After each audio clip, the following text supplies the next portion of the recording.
My parents told me that this Christmas would only be for my brother Dante and his family, and they said it gently in the way people do when they already know the decision is final, and they just want you to accept it quietly without resistance. And my mother explained that my sister-in-law wanted a small intimate holiday, and that too many personalities would ruin the atmosphere, and I looked at her and smiled, and said it was fine because I had learned a long time ago that reacting only gave them more power, and what they did not know was that I owned a multi-million-dollar estate in Buckhead that was already decorated and waiting for the most exclusive gathering Atlanta had seen in years, and when pictures of the mayor and professional athletes sitting at my dining table flooded social media later that night, my parents would call me over 40 times in a single hour, and by then gates would already be closed, and before that moment ever arrived, I was standing in a concrete tunnel inside a stadium 3 days before Christmas with the roar of tens of thousands of people vibrating through the floor beneath my feet, while I was finalizing a legal settlement that would keep a very ugly story out of the press, and I was calm, focused, and fully in control, wearing a tailored black suit that cost more than my brother's car, while men twice my age waited for my approval. And then my personal phone rang with the specific tone I had assigned only to my mother Viola, and I stepped away from the chaos and answered with a softness I had perfected over decades, and she did not ask if I was busy because she never cared, and she immediately began talking about how excited everyone was for Christmas, and how my sister-in-law Emily had gone all out with imported linens and a very specific aesthetic, and I leaned my head against the cold wall because I already knew what was coming. And Emily was a woman who had married into our family and treated our culture like a costume and treated me like help, and my mother lowered her voice and said Emily wanted the holiday to feel traditional and calm, and that extra guests might disrupt the flow, and that my work phone and my clients were not the vibe she wanted for her children. And in that moment I became an extra guest in my own family, despite the fact that I had quietly paid for my mother's surgery and erased my father's hidden debt, and I asked calmly if I was being uninvited, and my mother snapped that I was being dramatic, and said I should make other plans because I was single, and my brother needed quiet time to focus on his investments, and I said okay, and she sounded surprised because she expected me to argue, and when I hung up I stood there feeling a cold, focused rage because they still believed I was nothing, and 2 days later I was having lunch in Buckhead with a client when I saw Dante and Emily being seated nearby, and they were loud, performative, and desperate for attention, and Emily snapped at the waiter while Dante flaunted a watch he could not afford, and I watched them butcher menu pronunciations and demand service. And when I approached them, Dante looked startled, and Emily looked amused and asked if I was running errands for rich people, and I smiled and said I was working and mentioned the intimate Christmas she needed so badly, and Emily dismissed me and bragged about how well Dante was doing, and when she said they did not have to scrape by like some people, I simply nodded and told them to enjoy their expensive lunch, and after they settled back into their performance, I paid their bill anonymously and added a large tip, and watched from the glass as their egos swelled, believing someone important had noticed them. And then I drove away through my old neighborhood, reminding myself of what I left behind, and headed toward Buckhead, where my real life existed, and I pulled up massive black gates and used my fingerprint to enter because this place belonged to me, and the driveway curved through landscaped grounds, and my house rose from the darkness made of glass and stone overlooking the city, and it was a fortress I had built quietly while my family whispered about my failures, and I parked, and before I reached the door, Malik opened it holding wine and welcoming me into a space where I did not have to shrink, and inside everything spoke of intention and power, from heated marble floors to towering ceilings and art that cost more than pensions and wine older than me. And as I stood there, I thought about how my family believed I lived in a tiny rented apartment struggling to survive, and how they needed that belief to feel secure, and Malik poured wine and reminded me to breathe, and we reviewed the plans for the next night with menus that dwarfed anything my family could imagine, and guest lists filled with people my brother worshipped, and Malik said it was not just a party but a correction, and I agreed, because after years of being diminished tomorrow, the city would see the truth, and when my mother texted telling me to drop gifts at the back door like a "Servant," I replied politely, and turned my phone off while miles away Dante sat drowning in debt hiding bills from his wife Emily, who demanded luxury without caring how it was funded, and she insisted he secure money, and reminded him that my absence was necessary because I would ask questions and uncover lies, and she explained that my parents needed to be isolated so they could be manipulated, and Dante made the call to them selling a fantasy investment, and they agreed to sign papers at Christmas dinner trusting him because they believed he had saved them before. And as I sat in my glass enclosed office watching confirmations flood in from the most powerful people in Atlanta, I knew my family thought they had silenced me when in reality they had handed me the stage. A soft chime echoed from the stone pillar as the matte black gates groaned open with mechanical precision, not because someone had buzzed me in or because a butler recognized my name, but because my biometric thumbprint unlocked the entrance to the world I had built myself from scratch with no help from anyone who shared my last name. And as the gates slid wide, they revealed a quarter-mile of pristine landscaping that curved upward through a corridor of trees lit from below, casting shadows like cathedral arches across the driveway, and the pines and Japanese maples framed the road in a tunnel of light and mystery. And as my car rolled silently over the gravel, I felt the weight of everything I had ever hidden and everything I had ever earned settle on my shoulders like a velvet cloak, because this was my secret, and it was finally ready to be seen. And then the house came into view, not house really, but a fortress, 2 stories of architectural brilliance with sharp edges and sweeping glass that overlooked the entire Atlanta skyline from a position of absolute dominance. And it glowed in the December night not with Christmas lights, but with the kind of ambient warm illumination that whispered wealth and warned intruders that this place belonged to someone who knew how to protect what was theirs. And for 18 months I had been building this estate in silence, while Viola complained to church ladies about my failure to marry, and while Dante smirked about my lack of a man or a mortgage. I had been signing blueprints and selecting custom finishes, every inch of the space designed for beauty and power, not for approval or compromise. And I parked the Range Rover on the circular drive, the tires crunching over imported stone, and before I reached for the door, it opened on its own. And Malik stood there framed by golden interior light, his body blocking the chill and his hand holding 2 glasses of red wine.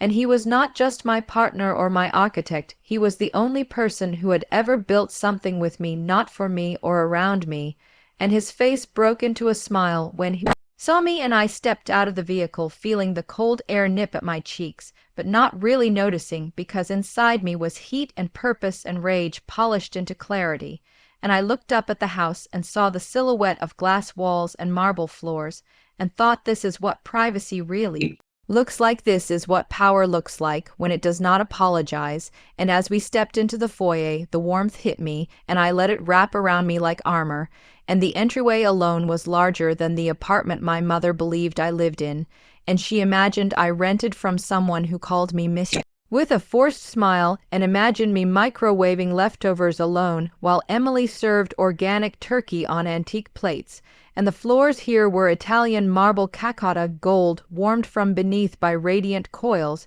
and above us a chandelier rained down light from 20 feet up, a modern sculpture of crystal and chrome that refracted beams across the walls like a kaleidoscope, and every detail screamed opulence, but not in the loud, tasteless way of new money, in the quiet, controlled way of someone who knows exactly what to do with it. And as I moved through the space, I passed the floating staircase into my private gallery, a hallway that was more like a museum, and on the main wall hung a canvas painted by a local genius, a piece I had fought for at auction against a Silicon Valley founder who left the room with nothing but his paddle and a wounded ego. And that painting alone was worth more than my father's retirement savings, and to me it was just another reminder that I had invested in legacy, while my brother threw cash at brands he could not pronounce, and Malik guided me down the hall, his palm resting at the small of my back, grounding me and steadying me. And when we reached the wine room, it glass vault built into the center of the house. He opened the seamless door, and I inhaled the rich scent of aged oak and thyme,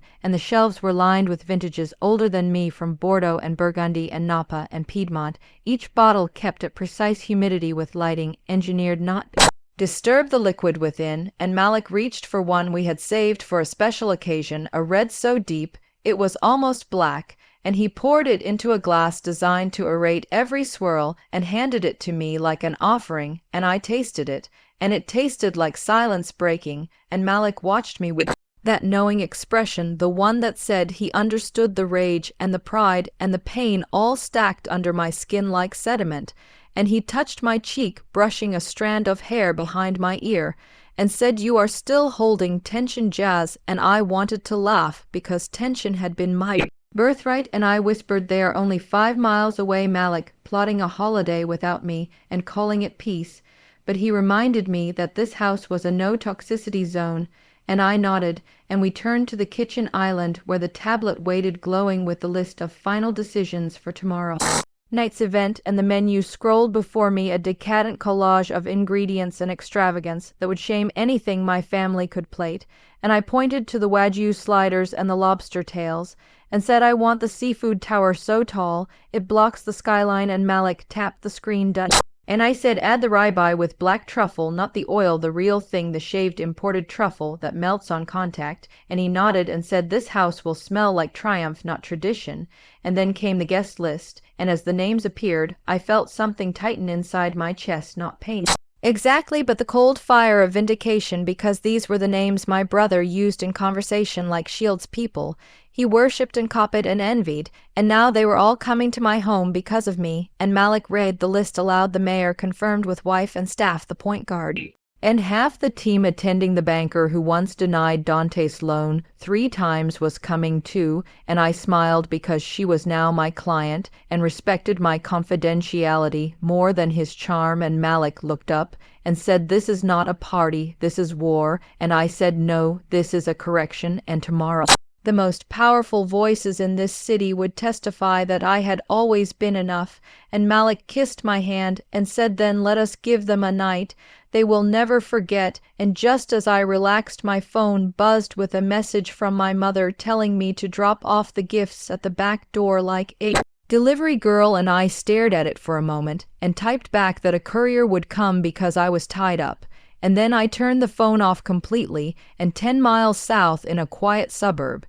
Dante sat in his office buried in past due notices and final warnings, and his hands shook as he shoved red envelopes under magazines, and Emily burst in demanding a bracelet and a statement. And when he hesitated, she changed tones from sweet to sharp, and told him why I could not be at Christmas, not because of aesthetics, but because I would ask questions, and she laid out the plan to manipulate my parents into signing their home away under the guise of a fake investment, and Dante nodded because desperation had made him compliant. And then he picked up the phone and called the only people who still believed in him, and spun a tale about opportunity and timing and returns. And my mother silenced my father and told him to sign and promised they would bring the paperwork tomorrow to dinner, and I imagined Dante sat there afterwards sweating with relief, never knowing that the moment his pen touched those lies, he became the reason this would all come undone. And in my soundproof glass office I clicked send on the final round of invitations, digital velvet ropes that would open for the chosen, and not one of those people shared my blood. The night before Christmas Eve wrapped itself around Atlanta like a velvet curtain, thick and cold and full of waiting, and in the silence of my estate the final preparations unfolded like choreography behind a grand stage, and every room was alive with the motion of professionals, decorators, florists, chefs, and tech crews, each moving with purpose, as if they too understood that this event was not simply a celebration, but a declaration. And I walked the upper mezzanine barefoot, drinking in the quiet clinking of glass and soft hum of equipment, and the way light spilled across the polished floors like warm water. And Malik was already downstairs instructing the audio crew on where to position the custom speaker arrays so that music would flow like silk throughout the space, and not a single guest would have to raise their voice. And I paused near the glass railing and looked down at the gathering below, this army of execution, making my vision real. and I felt something old inside me shift, something that had been waiting for permission to stand tall, and below me the ballroom transformation neared completion, the long banquet tables already draped in black silk with gold flatware, arranged in perfect symmetry under floral installations that looked like suspended galaxies, a chaos of orchids, roses, and hydrangeas interwoven with delicate strands of lights that blinked like stars, and I descended slowly, letting the moment stretch, letting the gravity of what was about to happen settle into my bones. And Malik turned as I reached the bottom step, and his smile said he felt it too, that edge of history, the moment before the music starts, the breath before the curtain lifts. And we walked together through the house, inspecting the completed rooms, the cigar lounge, the rooftop terrace with heaters and plush seating, the quiet library turned bourbon tasting room, and the main event hall, which once was an indoor pool, now covered and converted into a dazzling dance floor, with an overhead installation of cascading lights that shifted colors in sync with music, and each space whispered wealth but never shouted it. And I imagined Emily's reaction if she ever set foot in this world, and how she would pretend to be unimpressed while secretly cataloging everything she could later imitate poorly. And as we crossed into the kitchen, the head chef met us with a clipboard reviewing the lineup of courses, from imported cheeses and delicate amuse-bouches to sous vide prime cuts and handmade desserts, and he confirmed the catering staff were ready, each trained to serve with the elegance expected in Michelin-starred settings. And Malik handed me a small black box containing place cards crafted by a calligrapher flown in from Charleston, and each name shimmered in gold leaf, including a few Dante used to name drop at his networking events. And I knew those names would now be dining here, posting photos with my custom branded backdrop and geotag. And when the social media storm began, it would be impossible for my family not to see it, no matter how much they tried to pretend they did not care. And Malik walked me out to the drive, where luxury vehicles had already begun arriving for valet practice and staff briefings, and the air smelled of pine and frost and intention. And I took a deep breath, remembering the girl they said would never succeed without a man or a family, and I exhaled that girl completely and let her float away into the cold night, because the woman standing here now owned this narrative and everything it touched. And I returned inside and checked my phone and saw the text from Viola confirming they would be heading to Dante's place early the next morning, and that I should just leave gifts outside before sunrise. And I looked at the message and saw no malice, just assumption, as if my presence was as dispensable as a package, and I marked it unread and deleted it and focused on what mattered, because tomorrow I would not be waiting on a doorstep with offerings. I would be hosting the kind of night that rewrites how a name is spoken. And Malik handed me a velvet garment bag and told me not to open it until the moment arrived, and I nodded, thanked him, and retreated to my suite, a space larger than my childhood home, with a view that stretched all the way to the golden edge of the skyline. And I sat on the window seat, watching the city breathe under me, and thought about Dante scrambling to keep the illusion alive while I built an empire in plain sight. And they chose him every time, not because he was better, but because he was safe and easy to manipulate. And I had scared them by wanting more, by refusing to shrink, and now I was done hiding, and I drifted into sleep with the scent of jasmine and wealth clinging to the linens, and knowledge that when I woke it would be my stage, my truth, and their undoing. The morning sun slid slowly across the skyline, as if it too understood the importance of pacing. And when I woke, there was a hush in the house that did not feel like silence, but rather anticipation, like a deep breath held just before the curtain rises. And I stretched beneath linen sheets woven in Italy and climbed from bed, letting the warmth of the heated floors guide my steps as I moved through my suite, past the walk-in closet where the gown Malik had picked still hung untouched, and toward the private kitchen where a personal chef greeted me with fresh pressed juice and a smile that knew better than to ask questions. And as I drank from the crystal glass, I glanced at the digital panel on the wall, showing live feeds of the rooms below. The decorators had returned, making last touches, placing gold-trimmed candles, adjusting floral arrangements, and ensuring not a single corner betrayed the level of excellence I demanded, and I admired them not just for their skill, but for their discipline, for understanding that this was not about opulence for its own sake, but about message, about reclaiming space where I had once been erased. And while they worked, Malik joined me, his presence quiet and solid, and he handed me a tablet showing the RSVP list, which had grown overnight with more confirmations from Atlanta's elite, and a note from a well-known news anchor saying she would stop by briefly for a toast. And I laughed, not because it was funny, but because it was poetic how the very people my brother idolized now circled around me, and I said softly, "They will see all of it tonight," and Malik replied, "They will feel it." And as I set the tablet down, my phone buzzed again, and it was my mother, not a call, but a forwarded message from Dante asking if she had gotten the documents printed, reminding her to bring them to dinner, and my mother responded with a yes and a heart emoji and nothing else, and I stared at it for a long moment, remembering the way she used to correct my grammar in text messages, and now she let Dante speak like a debt collector from a reality show, and then I turned my phone off entirely, not from emotion but strategy, because tonight would not be distracted,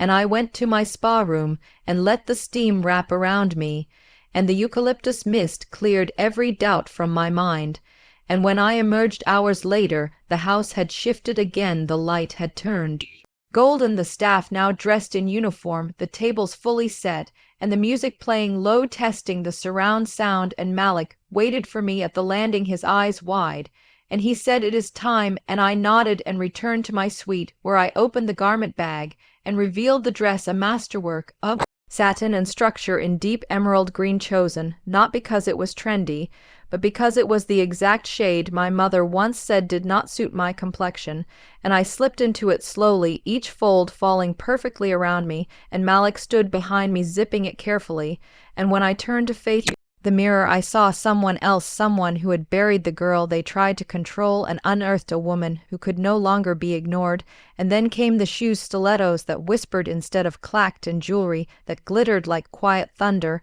and when I descended the stairs the staff paused, just briefly enough to show they noticed, and Malik held out his hand and said, "Let them arrive." And they did, slowly, at first luxury cars gliding into the drive, one by one dropping off guests wrapped in gowns and suits, who stepped through the glass doors with looks of disbelief and admiration, and as they entered they were handed champagne or mocktails or crafted cocktails, and then guided into a space designed to enchant, from the scent to the soundtrack, every note and flicker curated to welcome, but also to impress, and I stood near the hearth, lit not for warmth but for ambience, and greeted them by name, thanking them for coming, and watching their faces as they connected the dots, as they realized this was not some borrowed venue or rented backdrop, but my home, my design, my power. And more guests poured in, celebrities and politicians and tech investors, and a senator's son who once snubbed me at a fundraiser, now shaking my hand with a compliment about the architecture, and Malik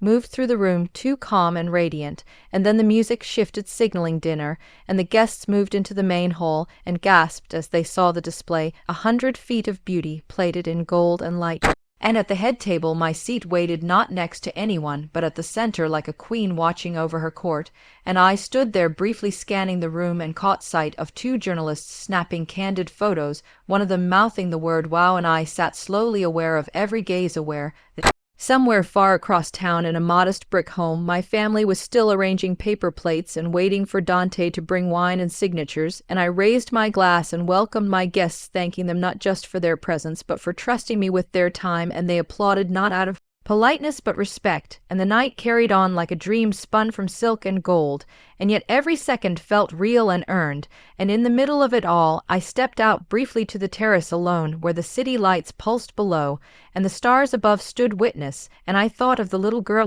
who was always told to wait her turn, and how she had decided to build her own table instead, and tonight every seat was full, and none were saved for those who could not see her worth. As the guests moved from the main dining hall into the lounge for dessert and dancing, the energy of the evening deepened into something richer, more luxurious, more alive, and everywhere I turned there were smiles and laughter, and the clink of crystal, and the soft murmur of admiration that confirmed Every decision, every risk, every ounce of vision had paid off, and the lighting in the lounge had been carefully set to cast a warm golden hue over everyone's faces, softening features and enhancing elegance, and the custom dessert stations lit from beneath like jewelry displays featured miniature works of art crafted from chocolate fruit and edible gold, and I watched a well-known television host whisper to her husband and gesture subtly at the display, then take a picture when she thought no one was watching, and I felt no envy, no pride, just a sense of peace, like I had finally proven a truth that had always existed beneath the surface, but had never been given the space to bloom. And Malik joined me briefly to hand over the updated guest list, showing several more last-minute arrivals, including a former mentor of Dante's, who had apparently heard about the party through mutual connections. And I said softly, "He will report back," and Malik smiled without answering and disappeared again to check on the rooftop, where the heaters were glowing, and the jazz quartet had begun to play under the stars, and as I moved through the rooms accepting compliments, offering thanks, posing for a few discreet photos, I remained poised but alert, watching the way my guests engaged with the space with one another, and with me not as a hostess but as a peer, and in some cases a figure of curiosity and aspiration. And in that moment I realized the party had become more than personal, it had become symbolic, a quiet revolution unfolding in real time. And then came the moment I had anticipated and feared, the notification on my phone that a tagged photo had gone live from someone inside the event, and in less than 10 minutes it was already spreading across feeds with captions praising the design,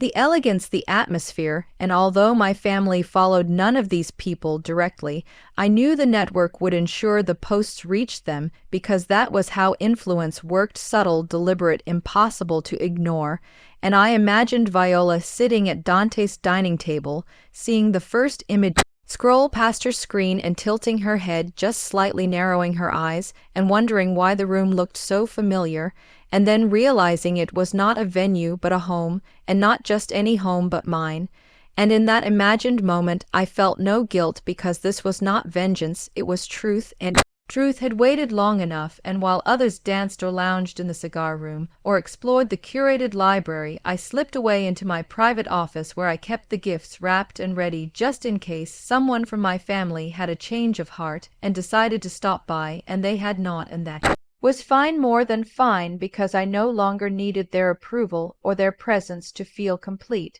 And I sat at my desk, not to sulk, but to breathe deeply and center myself amid the whirlwind of success. And I thought about how much time I had spent trying to make holidays special for people who barely saw me, and how often I had excused their silence or dismissiveness as tradition or generational distance, when really it was choice and control. And I had finally chosen myself, and it had changed everything. And after a moment I returned to the main rooms and found the energy even higher. Music bolder, the laughter louder, and people were dancing without hesitation. Older couples, younger creatives, even a state senator swaying slowly with his wife beneath the glow of vintage chandeliers. And Malik handed me a glass of champagne and said, "You did it," and I replied, "We did," and he touched the rim of his glass to mine, and then excused himself to answer a call, and I wandered again, this time slower, soaking it in, and noting how no one looked bored or uncomfortable, how everyone felt welcome without compromise. And I thought about the contrast of where I would have been if I had accepted their dismissal, standing awkwardly near a kitchen island watching my brother's kids unwrap gifts, while my mother asked me again why I never wore skirts, and my father drank silently from a chipped glass. And now instead I stood in a home filled with grace and intention, and every corner echoed with joy that was earned, not forced. And as the night continued, and the stars overhead shifted in their silence, I knew without question that something had ended and something had begun, and it was not a holiday, but a moment of truth dressed in silk and light and song. As the night stretched into its final hours, the pulse of the party never faded. It evolved, becoming smoother, softer, more intimate, like the calm after a powerful wave. And the guests who remained were the ones who mattered most, the inner circle of people whose names carried weight, but whose presence Tonight felt not like a flex of power, but like true admiration and connection, and I stood near the upstairs mezzanine, sipping the last of a cocktail crafted from hibiscus vodka and elderflower syrup,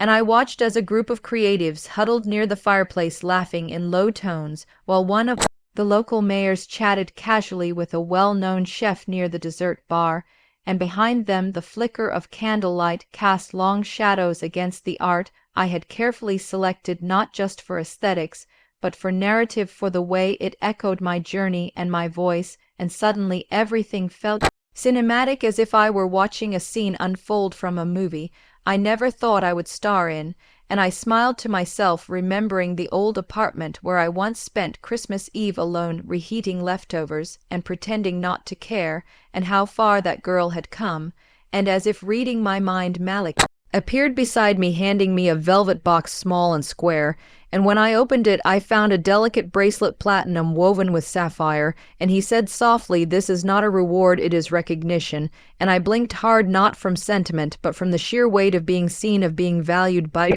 someone who did not need to do so, and I placed it on my wrist and said thank you without anything else, because the moment did not require more, and as we turned back to the room, my phone buzzed again, and this time I looked not because I was waiting for anything, but because I wanted to see it for myself, and there it was, a group chat notification from my family titled Christmas Photos, and it was a single image, my parents, Dante, his wife, their children, all around the table, smiling, and behind them a cake that read Family First, and I stared at it, not in anger, but with a strange fascination, like observing a relic from a place I no longer belonged to, and I wondered briefly if they had taken the picture before or after seeing the posts from my event, and whether the cake had always been part of the plan or suddenly added in response, and Malik leaned over and said, "You do not owe them your gaze." And I nodded and closed the chat without saving the photo, and returned my phone to silent again,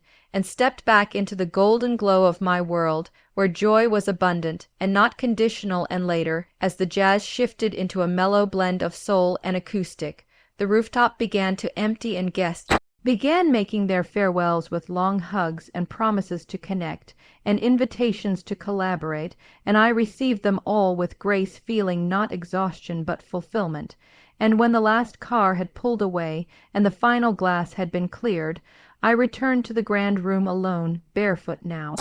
with my heels resting near the bar, and I walked across the marble, letting the silence settle, not as emptiness, but as proof of what had happened, and I sat on the edge of the velvet couch, still wearing the green dress, the bracelet catching light, and I thought about legacy, not as something inherited, but something built, and I thought about my brother, whose entire life had been structured around being the center, and how I had moved around him like a moon, obedient and constant, until I discovered I was a star in my own right, and tonight I had shown the world and myself, and I looked out across the windows toward the city skyline where towers blinked gently, and I realized that while tonight had been beautiful, it was not the end of something, it was the beginning, and I whispered to know one in particular, "I am never going back," and the words did not echo, they landed, they rooted, they bloomed, and I stood again, slowly letting the moment, and not because I was ready to leave it, but because I was ready to grow beyond it.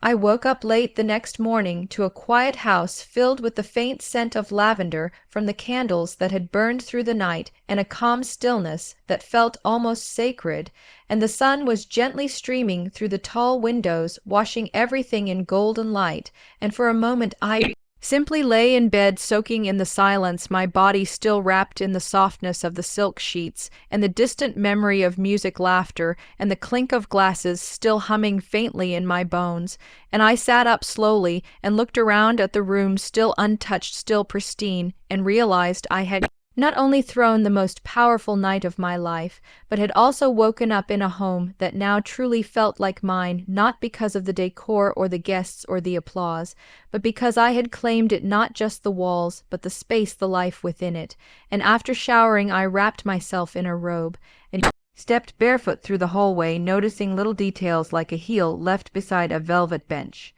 a gold ribbon curled under a table, a glass with lipstick on the rim resting beside a chair, and none of it felt like a mess. It felt like memory, like the afterglow of something real and earned, and in The kitchen Malik was already up his sleeves, rolled up his shirt half untucked, as he brewed strong coffee and plated 2 pieces of kvass, and I said good morning, and he turned with a quiet smile and replied more like good victory, and we both laughed softly and sat across from each other without the need to fill the space with words, and I took the first bite of kvass and let the butter melt against my tongue, and it reminded me of the bakery in Rome we once visited in 2014, when everything was simpler and dreams still existed in journals, not in blueprints and blueprints. Not yet in marble and glass, and I looked at Malik and said, "You know, they will talk," and he shrugged and said, "Let them, we created something undeniable," and I nodded because he was right, and I took a sip of coffee and pulled out my phone for the first time, really checking it, not for alerts or emails, but for what the world had said, and it was all their tagged post stories, reels, people gushing about the experience, the vibe, the elegance, some of them not even knowing whose party it had been, only that it was the place to be, and others tagging me directly, thanking me for the invitation, calling it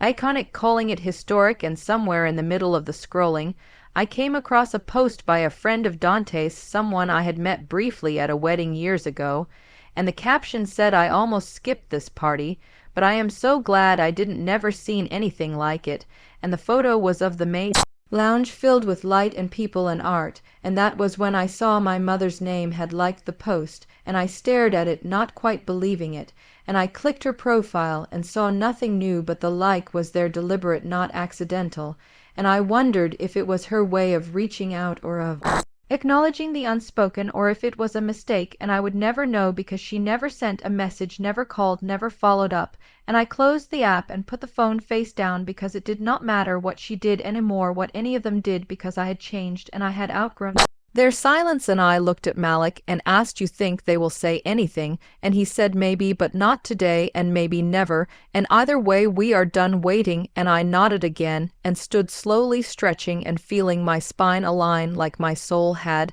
and I walked to the tall windows and opened them, letting in the crisp winter air that bit at my skin and made me feel fully alive, and I thought about the next thing, not the next event, but the next chapter, the next move, because I had proved something. And now I wanted to build something, not to spite them, but to honor the version of me that had always deserved more. And Malik joined me at the window, and we stood there quietly looking out at the city as it moved on, unaware of the quiet revolutions that happened behind private doors, and I realized I was not sad, not angry, not even triumphant, just free, and that freedom tasted better than any dessert and sparkled brighter than any crystal and felt warmer than any family photo forced into a frame. And I turned to Malik and said, "Let's start planning the next one," and he laughed and said, "Already ahead of you," and in that moment I knew I would never again wait to be included, never again beg, be seen, never again shrink to fit a table where my chair was never pulled out, and that knowledge settled into my bones and made me taller even in bare feet. The days following the party moved slowly, but with a sense of quiet satisfaction, like the air had shifted in my favor, and even the mundane tasks felt different, not like chores, but rituals layered with the meaning of everything I had just accomplished. And each time I walked into the living room, the faint scent of the party lingered, a mix of sandalwood, wine, and laughter that had soaked into the velvet cushions and polished wood, and I let it stay a little longer before cleaning everything away, because it reminded me that I had done something bold and meaningful, and I wanted that energy to hang in the air just a bit more before I reset the space. And as I arranged flowers by the kitchen window, my phone buzzed again, this time a call from my Aunt Lucia, who rarely called unless there was gossip or drama, and when I picked up, she said straight away, "I saw the pictures, and I am just calling say you did good," and I blinked, caught off guard by the warmth in her voice, and she continued, "I mean, they are still talking about it, and not all in a bad way. Your mom is furious, but that is because people keep bringing up your event instead of Dante's, and I did not say anything right away because I was not sure what to do with that information." And she added, "I know they hurt you, and maybe you were wrong to go around the family gathering, but maybe they were more wrong for treating you like you do not matter." And I heard her voice crack a little, and she said, "I know what it feels like to be Forgotten one, and I just want you to know I see you and I always have. And suddenly, I was fighting tears not because of pain, but because it had been so long since anyone in my family said something that kind to me, and I thanked her softly, and we talked for a while about nothing in particular, and when I hung up, I felt lighter, like maybe the bridge had not burned completely, maybe a few people still saw the truth. And later that evening, I opened my messages and found one from an old mentor, someone who had not attended the event, but had seen the stories and pictures, and wrote simply, "You made your point without shouting." That takes grace, and I thought about that sentence over and over, because grace was never a word I would have used for myself, not until now, and it reminded me that strength and gentleness are not enemies, they are sisters holding hands. And as I sat on my rooftop terrace, watching the city lights shimmer against the dark sky, I let myself think back to the beginning of it all, to when my parents said it would just be Dante's family this year, and how I had smiled and nodded, but had already begun planting the seeds of something greater, not out of revenge, but out of hunger to be seen. And now I had been seen not by everyone, but by the ones who mattered, and more importantly by myself. And the next day, Malik came over with rolls of paper and folders and sketches, saying, "Let's make this official," and I asked what he meant. And he said, "Your space, your voice, your story. It should not end with one party," and he laid out plans for a creative studio, a platform for women to express and build without waiting for permission. And I listened, my heart thumping, because it felt right, like the next step, like the real legacy. And we talked through logistics and partners and funding, and as we built the outline, I realized that the party had been the spark, but this was the fire, and for the first time I saw my future not as a reaction to rejection, but as a declaration of power and possibility. And that night I wrote in my journal, a habit I had neglected for months, and page read, "I am not angry anymore, I am not waiting anymore, I am creating a life where I belong, not because they say so, but because I say so, and that is enough." And it was the truest thing I had written in years, and I closed the journal and turned off the light and slept deeply without dreams, because for once I did not need to imagine anything better. It was already happening.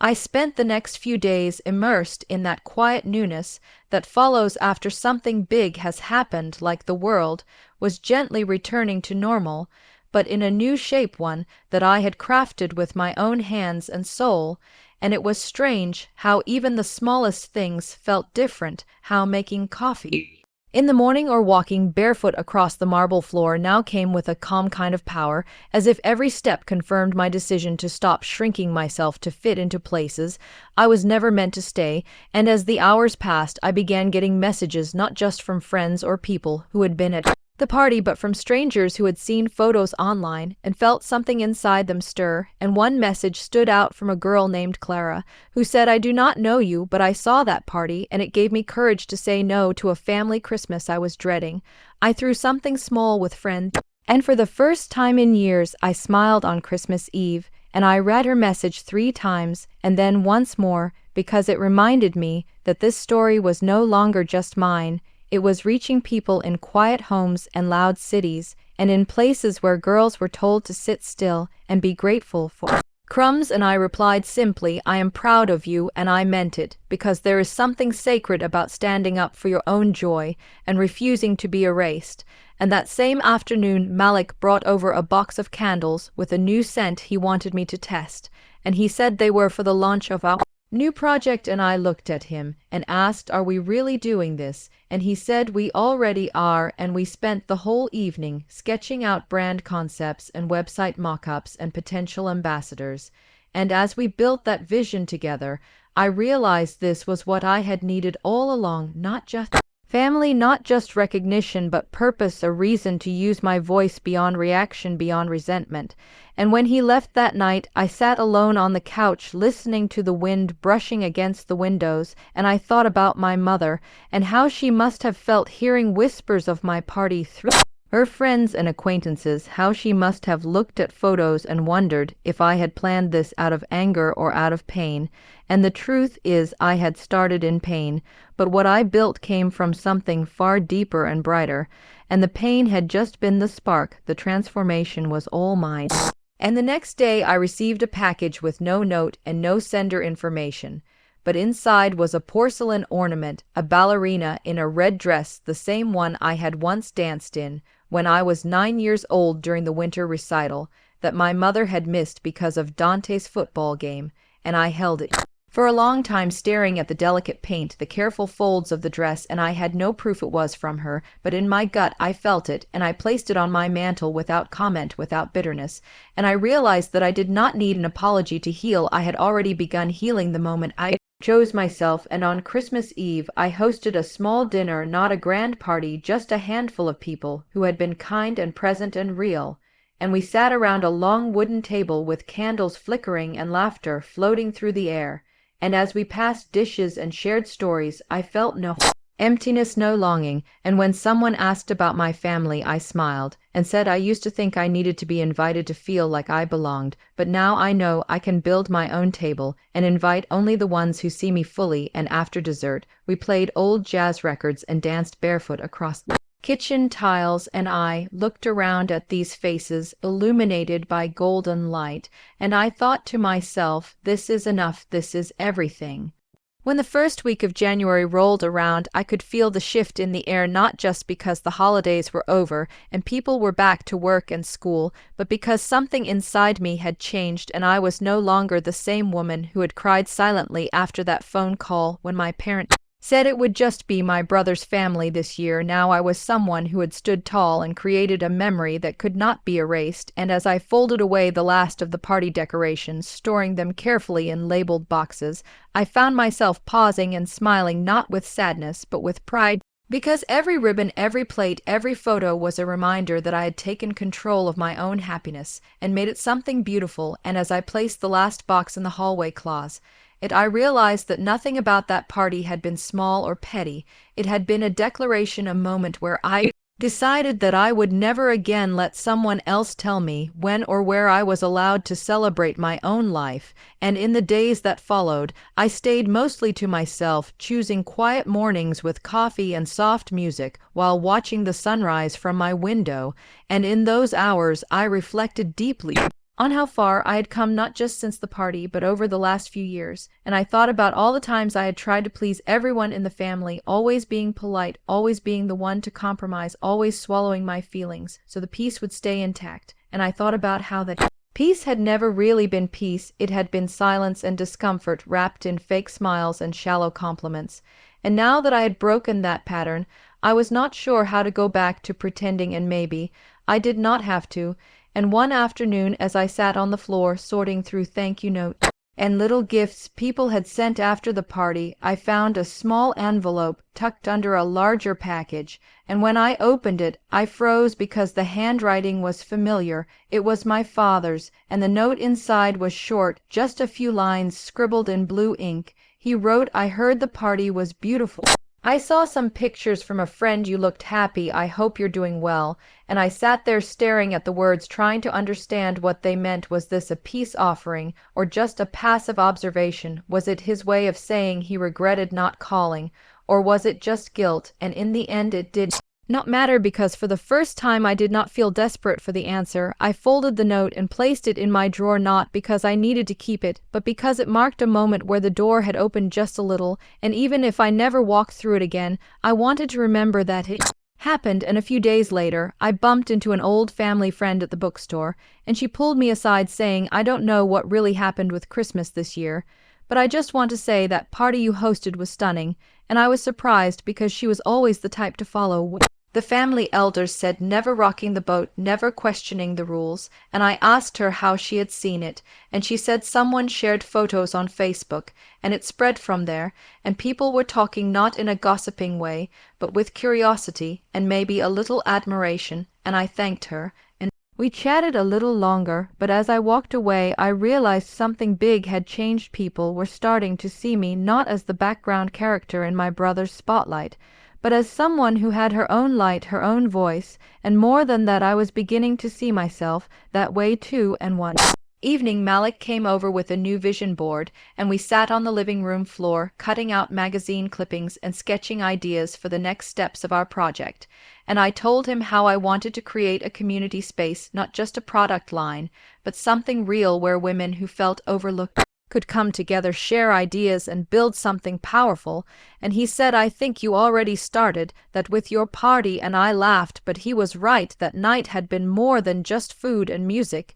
It had been the start of something bold, and I told him I wanted to name the studio Haven because that is what I had created, a safe space for people to feel seen and celebrated. And he nodded and wrote it in bold marker at the top of the board. And that night as I lay in bed staring at the ceiling, I thought about the girl. I used to be the one who would wait by the phone hoping her mom would remember to call or her dad would ask how her presentation went, and I whispered to her, I see you and I'm proud of you, because even when no one else clapped for you, you kept going, and now you're here building something that cannot be taken away. And the next morning I got a call from Aunt Rachel,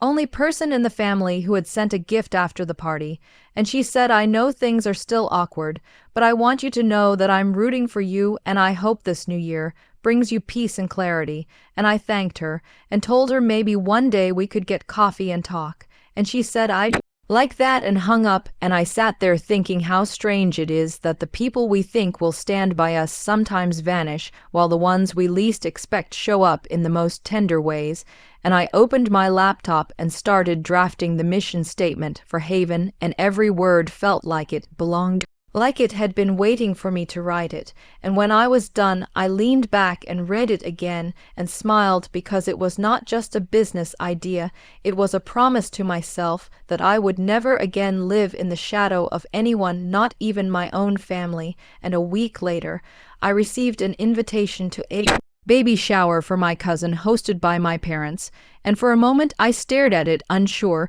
if it was a mistake or a test. But then I saw my name printed clearly in the guest list, and I laughed, because it felt like after all that resistance they had finally acknowledged that I existed, and maybe that was their way of saying sorry without saying the word. And I did not know if I would attend. I was not sure I wanted to sit in that room again where I had once felt so small. But I also knew that now I could walk in with my head high and leave whenever I pleased, because I had my own life now, my own path, and I was not waiting for anyone to validate it. And that night I wrote in my journal again, the same journal I had almost thrown away a year ago when I felt invisible, and I wrote, I am not broken, I am blooming. And this time I believed it with every part of my being. And as I looked around my home, filled with light and art and memories, I felt something I had never felt at the start of this journey. Not revenge, not anger, not even sadness, but joy, pure and honest joy, the kind that grows in quiet soil and shines without needing permission. And I knew then that no matter what happened next, no matter who called or stayed silent, I would be just fine, because I had finally found home within myself, and that would always be enough.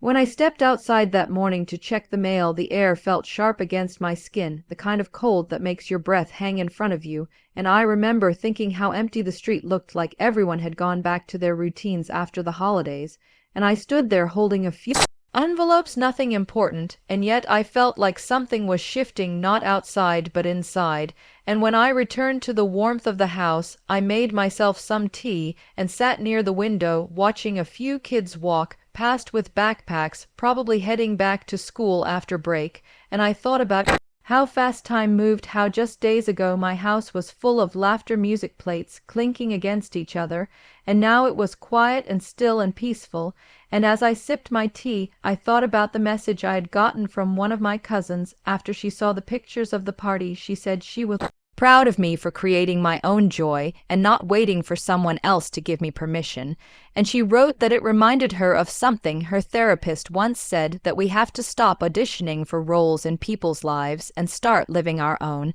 And I kept reading that line over and over, because it felt like it was meant for me. And later that day I went into my workspace and picked up the mood board Malik and I had worked on, and added new ideas to it, words like resilience, freedom, roots, future. And it felt like each piece I added helped solidify the vision, and I began researching venues for what I wanted to launch as the Haven Collective. And I looked at studios, lofts, even community centers, and at first it felt too big, too ambitious, like who was I to try something like this? But then I reminded myself that I had already done something brave by throwing that party, and this was just Next step, and as the days passed, I began having phone calls with vendors, planners, even a branding consultant that Malik connected me with, and each person I spoke to listened with genuine interest, not because I was someone's daughter or someone's sister, but because I had an idea that mattered. They treated it like it mattered, and that was new for me, and I found myself waking up excited, not anxious, not waiting for someone's approval, but feeling like I was building something that belonged only to me, and I worked late some nights sketching logos, writing mission drafts, making color palettes. And even though I was tired, I never felt drained because it felt like purpose, and Malik kept checking in, sending me inspiration, texting me things like, "Remember, you are not asking for space, you are making space," and that meant everything to me because he never doubted me, not once. And one afternoon I was walking past a corner cafe I used to go to with my mom, and I saw her sitting inside with her friend, and for a second I thought about going and saying hi just to break the silence. But something in me said not yet, and I walked past slowly, and I think she saw me because her head turned and our eyes met for just a moment, and it was not angry or cold, just quiet, like she did not know what to say, and I did not either, so I kept walking. And I did not cry or feel guilty, I just kept moving. And when I got home, I wrote it down in my journal, not to overthink it, but to mark it, because even small moments like that meant something. And that weekend, I hosted a brunch for a few close friends, just a small gathering, nothing fancy. But it felt good to open my home again, to fill it with voices and stories and connection. And we talked about everything from movies to work to dreams. And when someone asked me what my biggest goal for the year was, I said, I want to create something that helps people feel like they belong, even when the world tells them they do not. And everyone went quiet for a moment. And then someone said, "That's powerful," and I smiled because I meant it. And after they left, I sat on the floor and looked at the dishes and crumbs and empty glasses, and I felt nothing but gratitude, because these were signs of life, of joy, of choosing to connect. And I remembered how not long ago I was sitting in this same space, crying over a decision that left me out, and now I was building something with my own hands that welcomed others in. And the next week, Malik and I visited a local artist co-op to talk about collaboration, and one of the women there asked how the idea started, and I told her the truth. I said it started because I was tired of being left out, and I decided to stop waiting, start creating. And she said that's how some of the best things are born, and she offered to do a mural for the space when it was ready, and I said yes without hesitation. And I started imagining what it would look like, what it would feel like to walk into Haven and see color, texture, light, and feel warmth, even if no one said a word. And one evening, as I was going through my emails, I saw one from my brother, and my stomach dropped, because we had not spoken since before the holidays, and the subject just said "Hey," and the message was longer than I expected. He wrote that he heard about the party, that it looked beautiful, and he admitted that he had not realized how much the decision to exclude me would hurt, and that it was never meant to be personal, but he now saw that it was, and he apologized and asked if we could talk. And for the first time in a long time, I did not feel anger reading his words. I felt something else. Maybe it was relief, maybe it was the start of healing, I did not know, but I wrote back and said I was open to talking, but I needed it to be honest, not just polite. And he agreed, and we set a time to meet for coffee, and I was nervous, but I also felt strong, because this time I was not going into that conversation trying to prove anything. I just wanted to speak my truth and let the rest be what it would be. And when we met a few days later, the conversation was awkward at first, but eventually it softened, and he admitted that he had followed our parents' lead because it was easier, and he never thought about what it would mean for me. And I told him that I did not expect perfection, I just wanted to be treated like I mattered.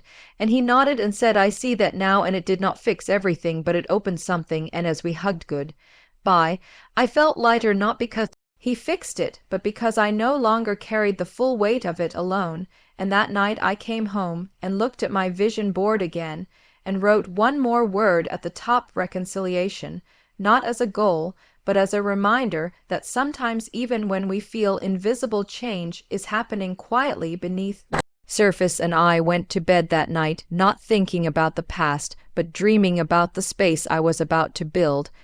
and how maybe, just maybe, it could become a home for others who had once been left out like me.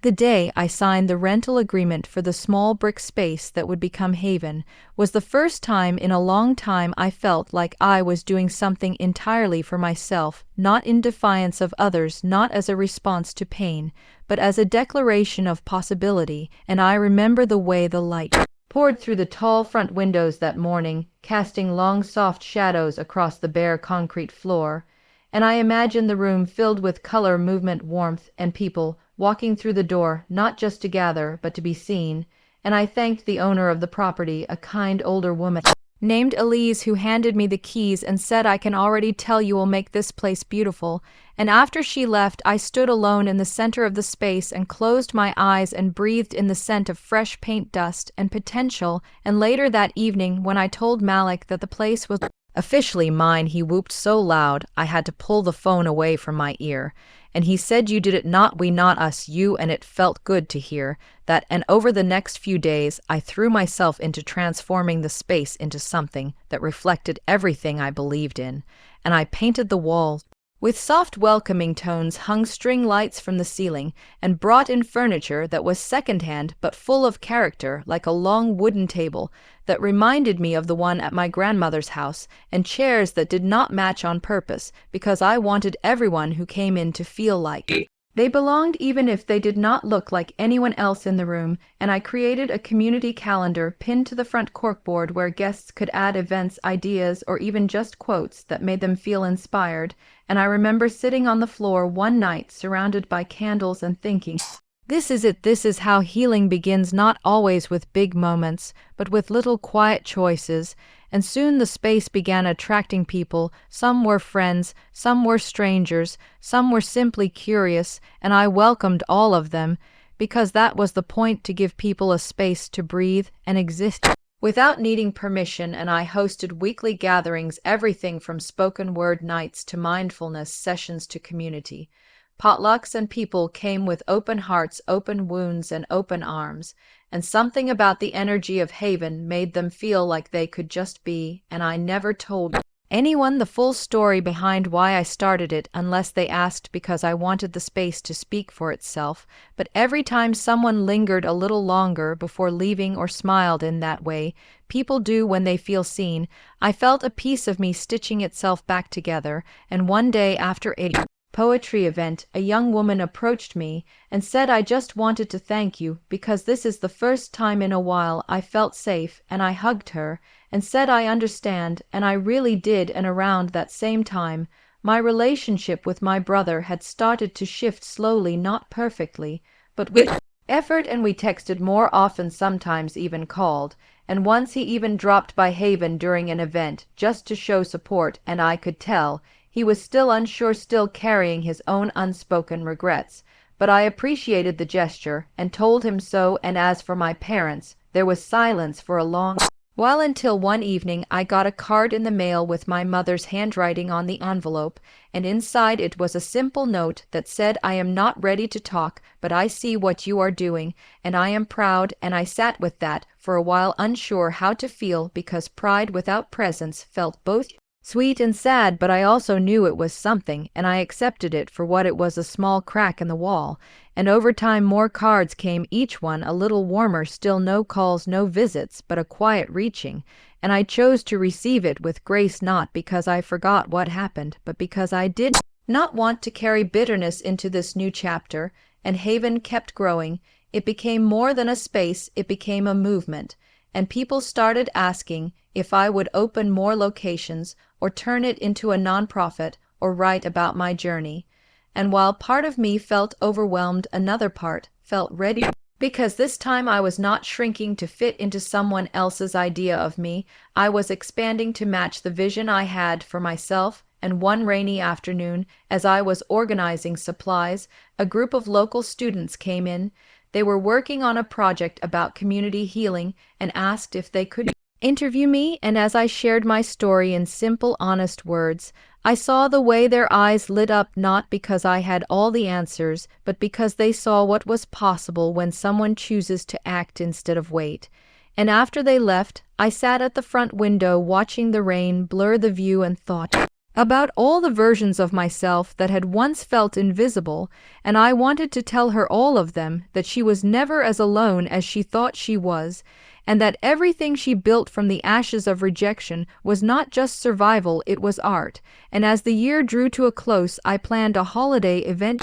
at Haven, not to compete with anything, not to replace old traditions, but to create something that felt like home to anyone who needed it. And I called it Winter Light, and decorated the space with handmade paper lanterns, soft music, warm soup, and handwritten notes on every seat that said you belong here. And people came from all over, some who had been with me since day one and some who walked in for the first time. And I watched them eat, laugh, dance, even cry, and I knew in my bones that this was what healing looked like, not clean or easy, but real and collective. And when the night ended and I stood at the door saying goodbye to each guest, I felt a calm I had never known before, because I was no longer chasing approval or waiting for invitations. I was living my truth out loud. And when I got home, I lit a single candle, sat in silence, and whispered thank you, not to anyone in particular, to the journey itself, because even though it started in pain,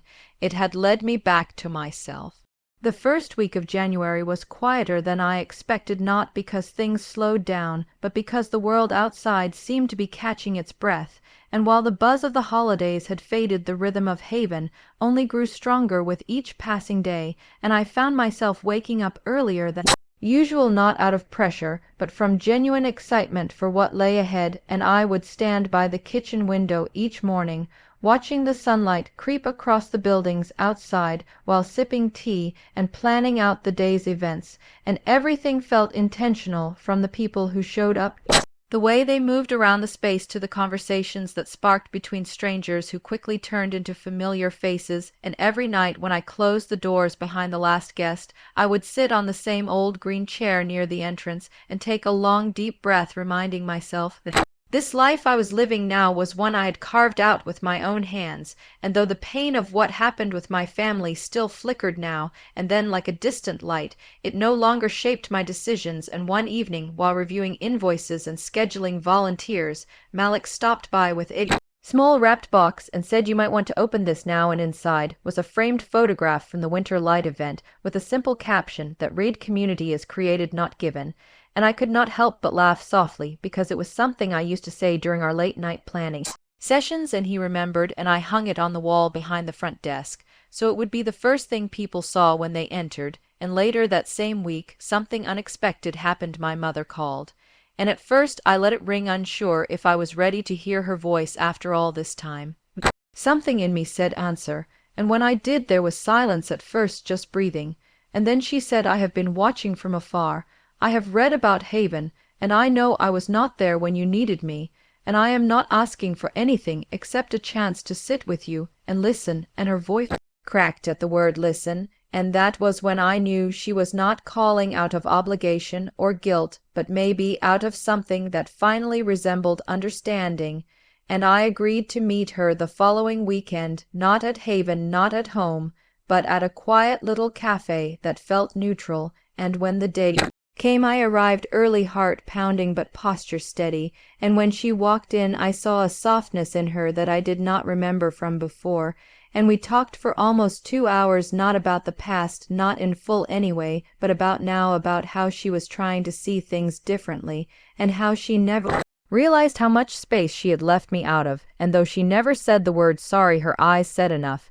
And when we stood to leave, she asked if she could come see Haven sometime, and I told her maybe not today, but one day, yes. And that night, when I shared the moment with Malik, he said, "No matter what happens, you gave her a door back, and whether she walks through or not, that is on her." And his words settled deep, because I knew he was right. And a few days after that, I received an email from a university asking if I would be willing to speak at a panel on grassroots community spaces, and it caught me off guard because I had never seen myself as a speaker or an expert. But then I remembered that everything I had built was from the ground up, with no blueprint, just heart and resilience. And so I said yes, and when the day arrived, I stood on stage with my palms slightly sweating, but my voice Steady and I shared my story not as a victim but as a woman who chose to create light from shadow, and when the panel ended, students and organizers came up to thank me, and one girl said, "Your story reminded me that I can start something even if nobody believes in it yet,"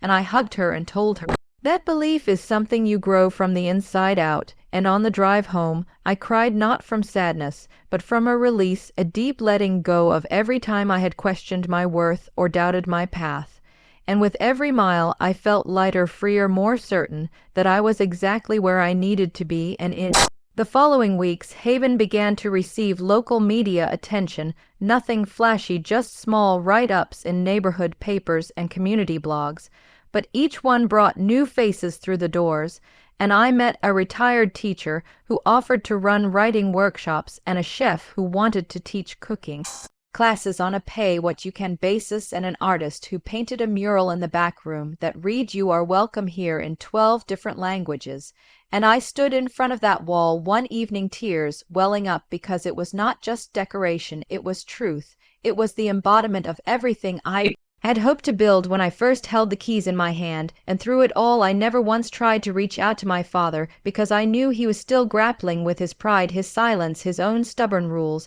But one afternoon I got a package with no return address, and inside was a small carved wooden bird like the ones he used to make in the garage when I was little, and I held it for a long time, running my fingers over the smooth edges, wondering if this was his way of saying, "I see you and I know," and I placed it on the front desk, next to the photo Malik gave me, a quiet symbol of old wounds learning to scab over, not healed, not erased, but acknowledged. And as the seasons began to shift again, I found myself preparing for the 1-year anniversary of Haven, and it felt surreal to look back on that first party at my house that had started it all, and to see how far things had come. And I decided to throw another gathering, this time not out of rebellion but celebration, and I called it Roots and Wings, and invited everyone who had ever walked through Haven's doors. And as the day approached, I found myself nervous again, but this time it was the good kind, the kind that comes before something beautiful and necessary. And when the night arrived, the space was filled with music, food, laughter, and joy, the kind of joy that does not pretend everything is perfect, but instead honors what has been overcome.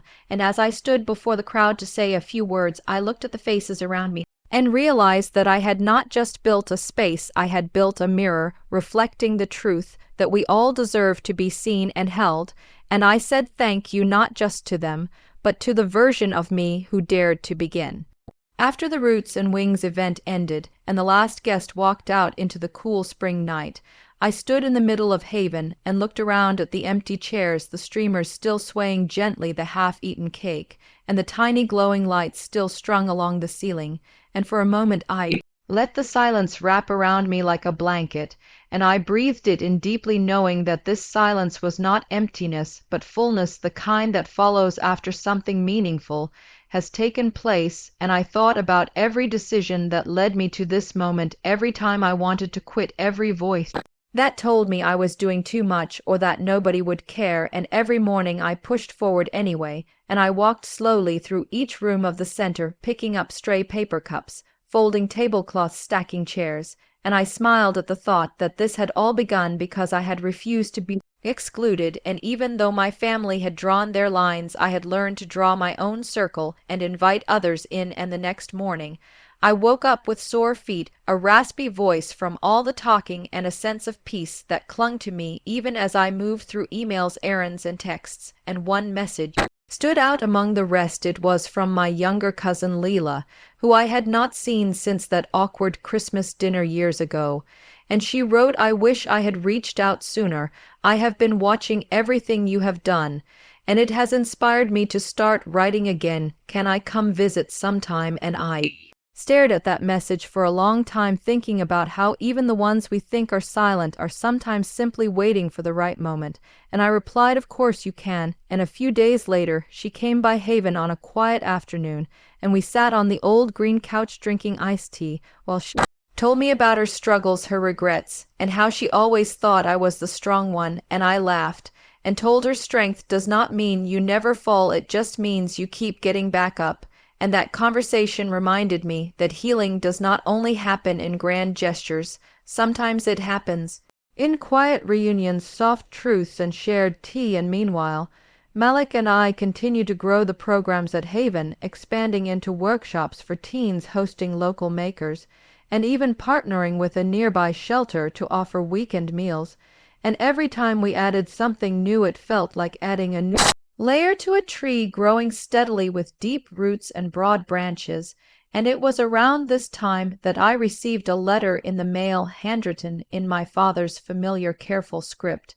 and inside were 3 sentences: "I am proud of you. I wish I had understood sooner, and I am here now if you will have it." Me and I sat down slowly as I read and reread those words, because I never thought I would hear them, not from him, not in this lifetime, and my first instinct was to protect my peace, to guard the life I had built. But another part of me, the part that still held a flicker of that daughter, who once just wanted her father to see her, that part whispered, maybe now it is safe to let some light in. And so I called him, and we spoke for the first time in over a year, and our conversation was halting, unsure, but honest, and he did not defend the past. He simply said, "I see now how wrong I was," and that was enough for me to say, "Maybe we can start again." And 2 weeks later, he visited Haven. He walked slowly through the space, touching the walls, the furniture, the art, and he said, "I can feel you in every corner." And I said, "This is what happens when you are finally allowed to take up space." And we sat for while just talking about nothing and everything, and I could see that he was trying in his own way,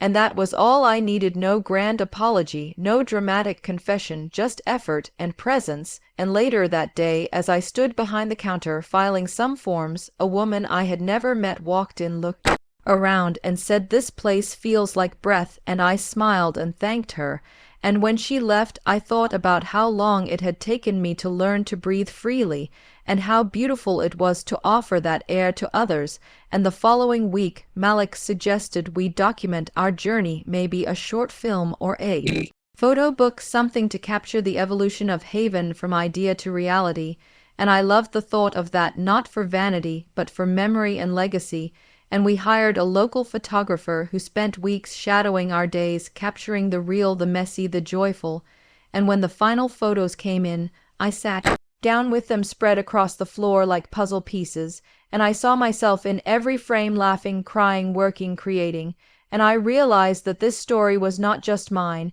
It was a collective one, written by every hand that touched this place and every heart that opened within its walls. And as spring turned to summer and the days grew longer, we started planning for our first summer camp for kids in the neighborhood, a free week of art, games, and storytelling, and I poured everything I had into it because I wanted these children to feel what I had once longed for, to feel seen, heard, loved. And when camp began and I watched them run through the doors with wide eyes and messy hair, I felt something shift again, like the cycle had finally completed, not just for me, but for every child who had ever been told they were too much or not enough. And on the last day of camp, we held a little show where the kids shared their art, sang songs, and read poems, and one boy stood up shy and shaking and said, "My mom says I talk too much, but here everyone listens." And I hugged him tight afterward, whispering, "Never stop talking." And as the kids left one by one, many of them hugged me, calling me Miss Haven. And I laughed through the tears because that was the highest title I could ever earn.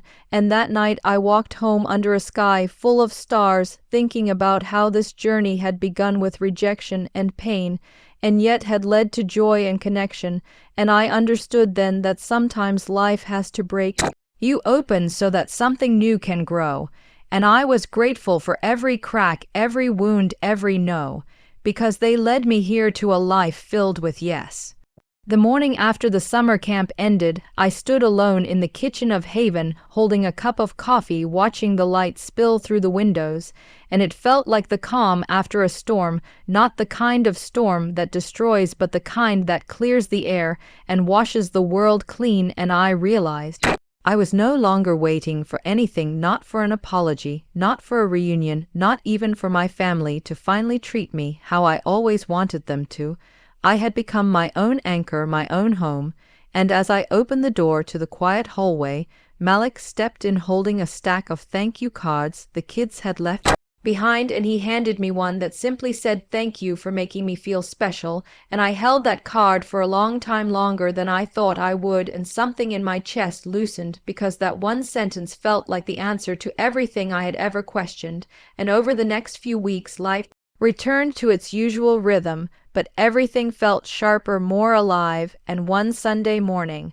I got a call from my brother, his voice hesitant, saying he had seen some of the photos from Haven through a mutual friend, and he wanted to visit, and for a second I did not know what to say, not because I was angry, but because I had made peace without needing him, and that felt like power. But I told him he could come by if he wanted, and 2 days later he arrived with his wife and kids standing awkwardly by the front entrance while I watched from the doorway, and we all smiled that stiff smile that families use when they are not sure where to begin, and I led them through the rooms, showing them the art on the walls, the names of the kids who had left notes, the photographs from our events, and his wife said quietly, "I had no idea you were doing all of this," and I shrugged because part of me still did not want to explain. And when we sat down in the small back room, the one with the green armchairs and the bookshelf, my brother looked around and said, "I used to think you were too intense, too much, always trying to prove something. And now I see you were just trying to be seen." And I told him I stopped needing to be seen by people who closed their eyes. And he nodded, not offended, just quiet. And after a while he said, "I want to do better." And I said, "Then do better." And that was all there was to it. No long speech, no emotional breakdown, just a bridge quietly rebuilt. And as they left, his daughter looked up at me and said, "I want to be like you when I grow up." And I crouched down and said, "Then always be kind even when people are not, and always tell your story even if they try to silence you." And she hugged me tight and ran back to the car, and I stood there for a moment holding that little spark inside me like a flame. And later that evening I gathered with my Haven team to talk about our upcoming fall projects, and we sat in a circle eating pizza on mismatched plates, surrounded by laughter and ideas and dreams. And I looked around and thought, this is my family too. And as the sun dipped below the rooftops, Malik raised his soda can and said to everyone here who chose love over approval, truth over comfort, and healing over hiding, and we all clinked our cans together, and I felt something shift in me, a deep-rooted release, a quiet joy. And that night I walked home slowly, breathing in city air, and I passed by the park where we used to play as kids, and I sat on a bench thinking about how far I had come, and I realized this was not just about a Christmas dinner or an invitation withheld. It was about the years I spent trying to earn space, trying to be worthy, and how I had finally learned I never needed permission to exist fully. And as I sat there, a group of teens passed by laughing wildly, and one of them called out, "Hey, Miss Haven, we love your place." And I laughed, waving back, and thought, maybe, just maybe, the life I built was not just for me, but for everyone who had ever felt like they were too much. And in the weeks that followed, more connections came, people I had not seen in years reaching out, not because I had changed, but because I had stayed true. And I kept showing up every day, painting the walls, sweeping the floors, leading workshops, hosting community dinners. And with every act I stitched myself stronger. And then one evening during our monthly story night, an older woman stood up and said, "I spent 50 years hiding my voice, and this place gave it back to me." And the room fell silent, and then applause erupted, not polite, but real, raw, grateful. And I stood in back of the room, hands clasped, tears slipping down my cheeks, and I knew I had done something good, something that mattered. And that night, as I locked up Haven, turned off the lights, and stepped outside, I looked up at the sky where the stars were just beginning to show, and I whispered, "Thank you, not to anyone in particular, but to the journey itself, to the pain that shaped me, the fire that refined me, the love that saved me." And I walked home barefoot on the grass, feeling the earth beneath me, steady, sure, alive. And I knew without a doubt that I had not just thrown a party, I had started a movement, and this was only the beginning. This story is not just about revenge, it is about truth, pain, and rising stronger than before. If this hit your heart, then you know what to do. Like the video, drop your thoughts in the comments, and subscribe for more real stories that burn like fire. Until next time, stay sharp, stay loud, stay rebel.